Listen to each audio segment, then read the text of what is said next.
Ay, doon po, marami po ba yung nagpuna kayo, no?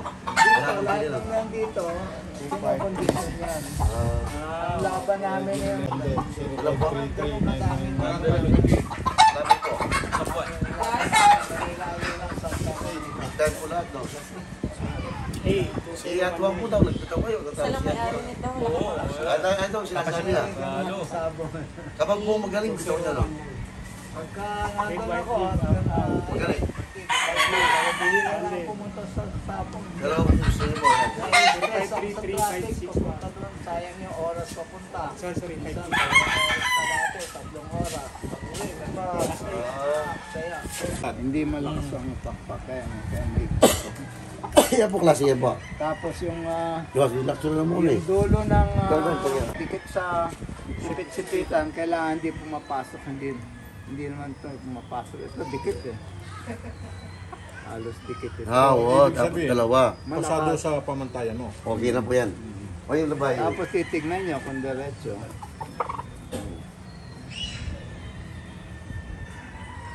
Diretso naman. Klase po yan. Maayos ito, class A ito. Oo. Pati mata maayos, orange yun. Ano ba itong babae? Papula na. May ilap lang, bagong harvest. Nasa ranging pa po yan. Opo. Isa. Yung babae po. Pwedeng pang personal din, ha? Pwede po? Pang drink, oo. Pwede yun. Tino yung paa. Maganda ang sukat. Kaya isa po. Titignan ko muna, ako muna magkuha. Babae madali. Ginawakan mo at gumanon, ayun na.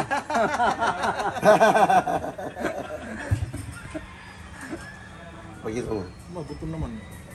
Ito naman, pag babae, courting puso. Pag titignan yung ganyan, ayan, courting puso. Oo.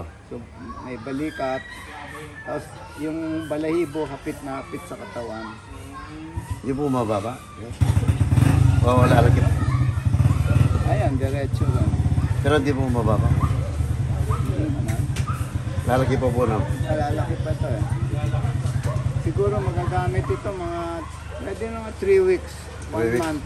Pwede na basta malakas kumain. Siguraduhin nyo na malakas kumain. Burgahin nyo na para sigurado.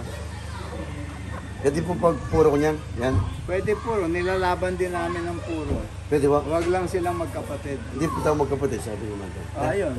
Pwede pang-breeding yung anak, pwede panlaban. Madami kaming nilalaban na puro Okay naman po. na puti. Ayan, so ito yung Red Kelso. So ito pala yung super sweater para kay Richie Laroda. Ayan. Papacheck natin kay Sir B-Boy kung gaano kaganda. Anong pintas mo dyan, Sir B-Boy? Ayan, papaklasify natin kay Sir B-Boy. Supot. Supot daw, supot. Yan na, titignan natin. Maganda ang buto. Oo. Maganda sukat. Mataas. Orange naman yung mata. Ganun naman talaga ang mga sweaters. Ayos din ang mata. Ayos. Maayos po yan, Sir B-Boy. So ito, pasado po, Sir B-Boy. Yung picture niya halos dumidikit na sa sipit-sipitan. May dikit din yung sipit-sipitan. Maigpit din dito. So, malakas ang, ayan, malakas ang pakpak. Malakas ang May pakpak. balikat. So ito, pasado kay Sir B-Boy to. Pasado, Sir B-Boy, no? Ayan, tapos meron naman tayong isa pa, Red Kelso naman. Ayan, ito, Red Kelso. Papacheck din natin. Ayan, so yung mga pinili natin lahat, puro class A. May konting luwag lang katawan pero malaki naman siya. Okay na rin to.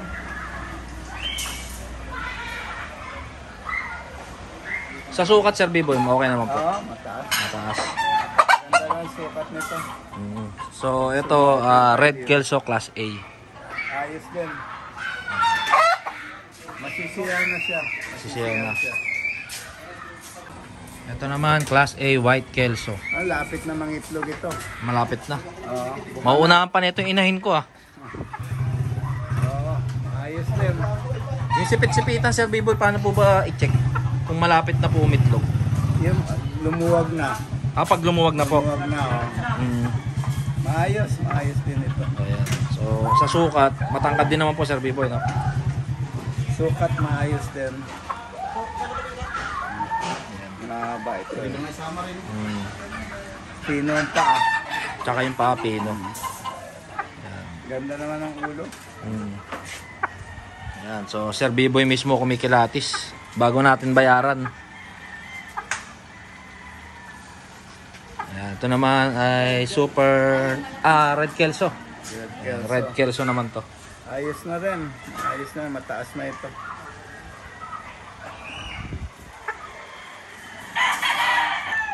Sa katawan po, Sir Biboy, maganda po. Oo. Ayan, ganda. Tapos meron pa tayo ditong bulik. Kumain, gana lang kumain to. Bubuka na yung sipit-sipitan to. Nasa edad na rin ng itlog. Eh. Opo. Mataas din. Sweater.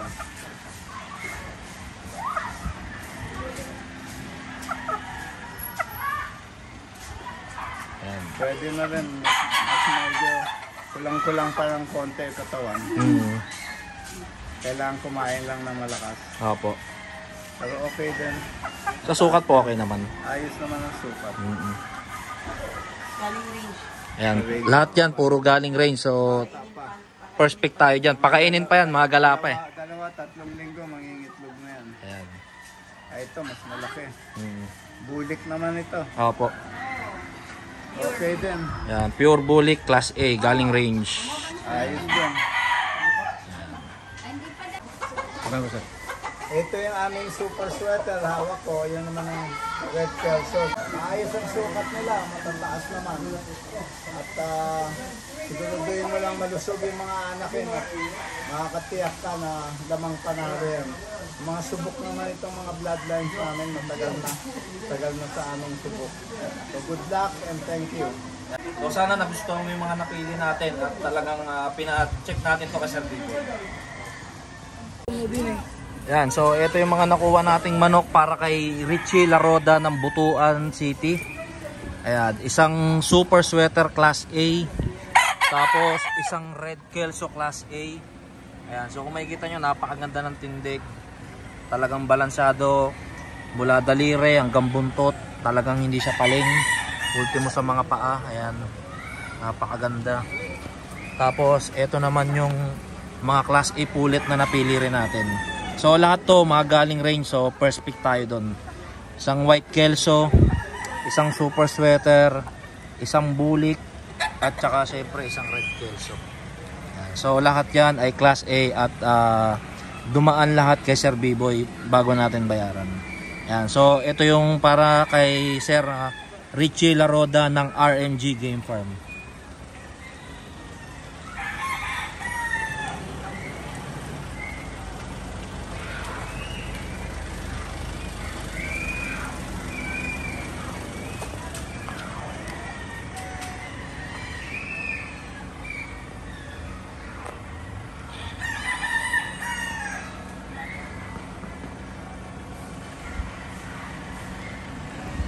Yan, so magandang araw sa lahat mga Kanokma at sa lahat ng subscribers ng Kanokma TV. So papunta po tayo ngayon sa Firebird Game Farm para kumuha po ng manok para kay Sir Richie Laroda ng Butuan.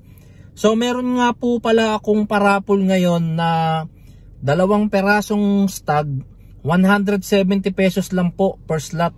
So sa lahat po ng interesado, i-message nyo lang po ako sa Facebook page ko, Kanokma TV Official. 2 manok na po ang mapapanalunan ninyo. So ang isang manok po ay one-time winner na nilabang ko po sa Battle of TikTokers Season 2 na ginanap po sa Santa Monica Cockpit. Ang bloodline po noon ay Tornado Hatch cross sa McLean. Tapos yung isa naman po ay 3-port White Kelso cross sa 1-port Super Sweater. B-boy lines po yon. So sa lahat po ng interesado, ayan po, message nyo lang po sa Facebook page Kanokma TV Official at sana po panoorin nyo po ng buo itong video na to para iwas tanong po tayo. Maganda po ang panahon ngayon at sana po magtuloy-tuloy po yan hanggang sa pili po tayo ng manok at makauwi po tayo ng bahay.